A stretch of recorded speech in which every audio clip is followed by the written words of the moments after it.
You sense the specific feeling of having not quite arrived.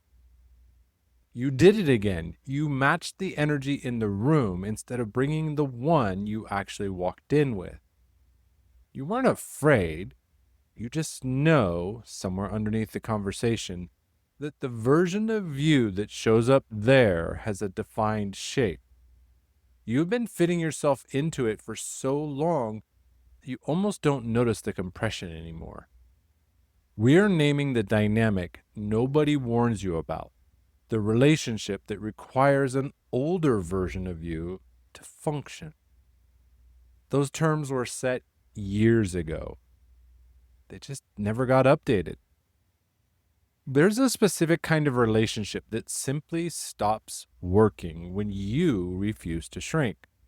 The care is genuine, invitations stay warm. But when you show up as the person you've actually become, friction appears. A subtle recalibration happens in the room. A kind of confusion settles over the conversation. You learned a long time ago how to read that signal and respond to it. So you respond.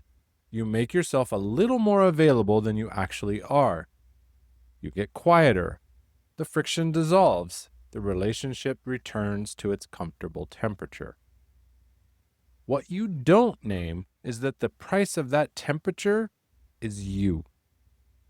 I spent years in a relationship like this. I genuinely loved this person. There was no defining moment of betrayal. I simply developed a slow awareness that the version of me showing up in those conversations was entirely disconnected from the version I had worked to become.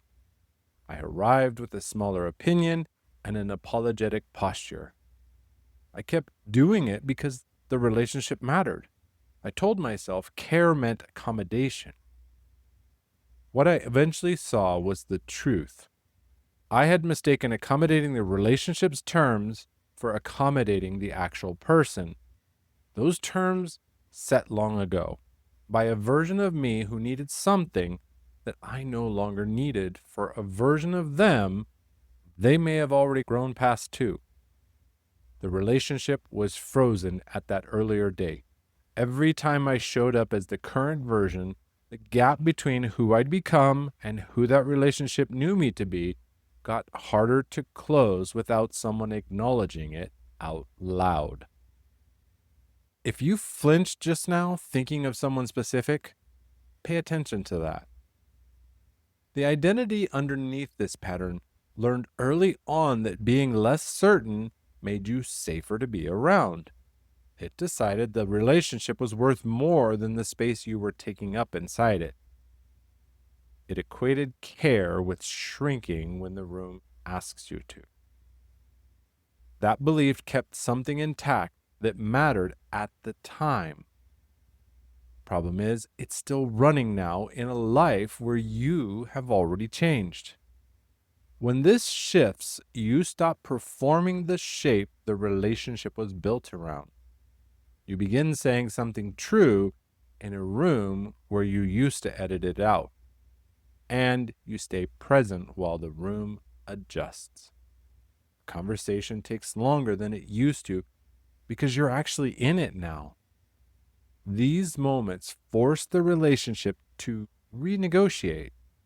Many will find a new temperature where both people have been updated.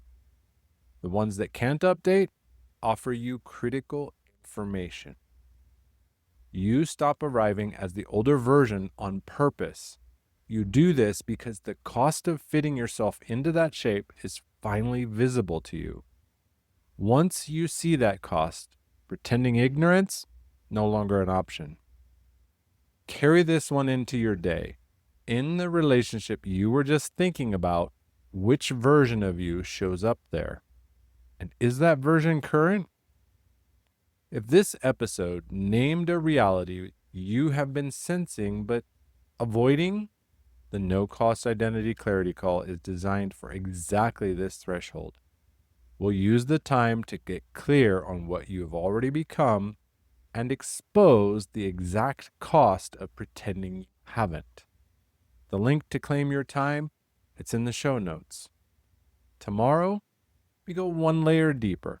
If some relationships require your old self to survive, we need to examine what happens inside you when you decide to stop providing it.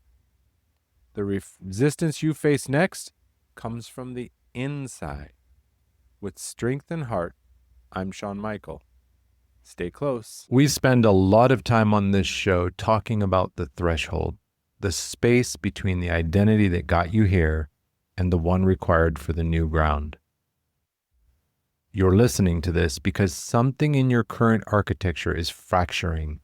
You're running the performer playbook or the striver protocol, and it's costing you an immense amount of energy to maintain the facade.